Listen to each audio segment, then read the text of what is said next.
Pace bene, masih di mea culpa. Saya menemukan satu berita. Ada seorang uskup di Anglikan, Peter Foster, memilih untuk masuk ke dalam gereja Katolik. Alasannya secara spesifik dikatakan privat lah, itu tidak usah diberitahu. Tetapi ada beberapa peristiwa yang bisa menjadi alasan untuk dijadikan alasan mengapa dia menjadi Katolik.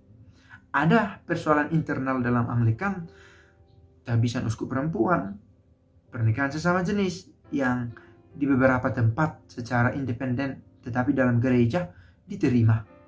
Dan sekalipun dia sebenarnya tidak dengan gampang menerima juga pengajaran dalam gereja Katolik, tapi dia tetap memutuskan untuk masuk ke dalam gereja bersama dengan istrinya. Dia punya istri. Dia diterima di gereja St. Andrew, Keuskupan St. Andrew di Edinburgh. Dia orang Scotland. Dan dia memutuskan menjadi Katolik di usia 71 tahun. Usia bukan yang singkat.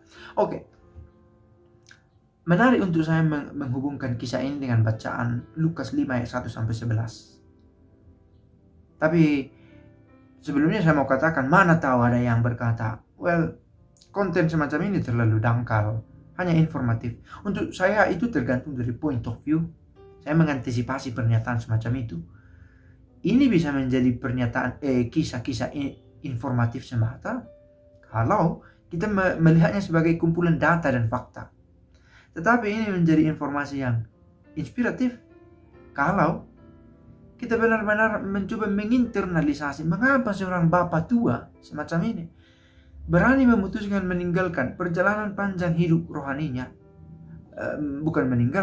Mengubah arah perjalanan panjang hidup rohaninya, kemudian menjadi seorang Katolik.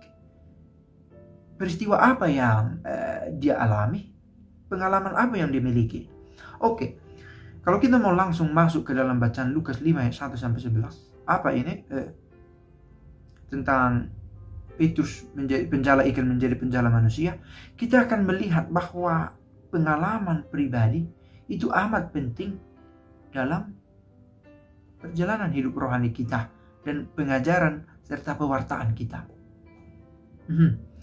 Apa yang terjadi dalam Lukas 5 ayat 1 sampai 11? Yesus dikerumuni orang, lalu dia ingin mengambil jarak, bukan untuk menjauh, tetapi supaya bisa menjadi perhatian orang ketika dia mengajar. Dia naik ke perahu Simon Petrus, dan bukan hanya sekedar naik untuk mengajar, dia juga meminta Petrus untuk menolakkan perahunya ke yang dalam, dan supaya Petrus melebarkan jala.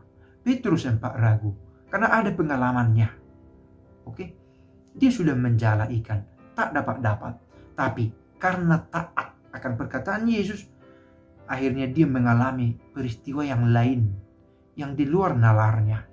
Dan pengalaman pertemuan dengan yang ilahi ini membuat dia merasa tak layak. Tetapi perasaan tak layak itu bukan menjadi halangan bagi dia untuk menjadi penjala ikan.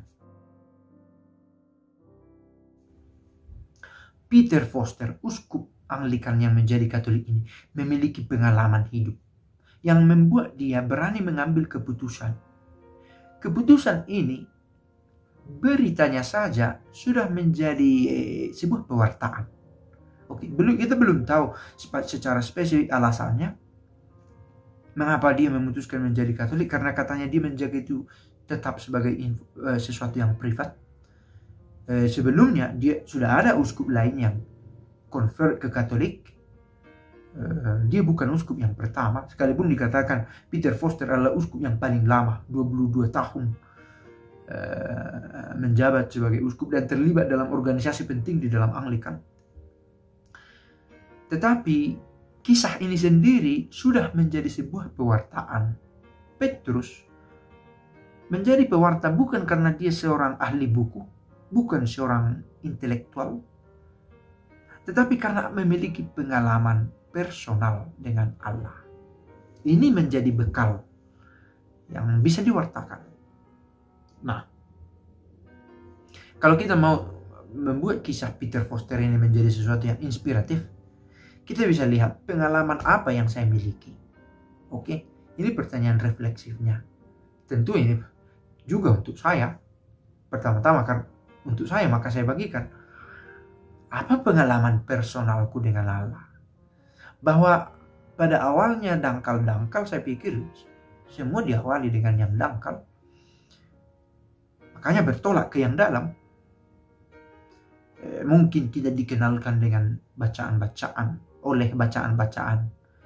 Yesus itu orang Israel, orang Yahudi, ibunya Maria, dijaga oleh Joseph, tukang kayu papanya. Ia disebut Mesias, Yesus ini disebut Mesias. Itu informatif sifatnya. Lalu kemudian dalam dua-dua kita, saya mengalami kesedihan. Saya berdoa kepada Yesus, saya merasakan kelegaan. Misal, ini menjadi bagian dari pengalaman. Pengalaman ini, pengalaman bertemu dengan yang suci, membuat kita aware, tersadar. Saya tidak sungguh layak sebenarnya, tapi dia begitu baik, terus bersedia hadir manakala saya meminta, manakala saya ingin merasakan kehadirannya. Nah, pertemuan dengan yang ilahi, bila itu terjadi, ada indikatornya, yaitu perasaan tak layak. Perasaan tak layak kita bukan sebuah keminderan, tetapi pengakuan akan keilahian yang tak terbatas itu. Nah, akhirnya pengalaman bertemu, pengalaman merasa tak layak, pengalaman pertemuan yang kudus dengan yang tak sempurna ini, itu yang dibagikan menjadi pewartaan. Oke, kita tidak berbicara jauh-jauh soal pewartaan. Saya pikir kita melakukannya dengan cara kita masing-masing. Petrus itu seorang nelayan, bukan seorang dosen, profesor di bangku kuliah. Ada juga yang lain pemungut cukai, mengalami lalu mengajarkan. Memang ada juga dari kelompok cerdik cendekia, mengalami dalam refleksinya, mewartakan. Maka kita juga sebagai ibu rumah tangga, sebagai pastor yang muda, sebagai seorang perempuan, seorang laki-laki, memiliki pengalaman-pengalaman personal yang kita wartakan. Tidak harus selalu dengan khotbah-khotbah secara kadang bisa menjadi tidak terpimpin. Bukan harus selalu, tidak dengan cara itu, tapi dengan attitude, saya pikir. Dan bila diminta sharing, kita bagikan pengalaman rohani kita. Dan kalaupun bukan kita yang mengatakan, Peter Foster menjaga tetap rahasia pewartaan alasannya masuk ke gereja Katolik. Tapi orang-orang yang melihat aksinya masuk menjadi Katolik menjadi terinspirasi juga. Sekurang-kurangnya bisa menjadi cerita begini yang menunjukkan bagaimana ia yang convert menjadi Katolik menunjukkan betapa berharganya iman Katolik ini. Sampai seorang tua mau merubah arah hidupnya menjadi Katolik. Mengapa saya yang muda ini tidak menjaganya? Sebuah refleksi. Mana tahu berguna dari Peter Foster yang coba kita dalami. Pace bene.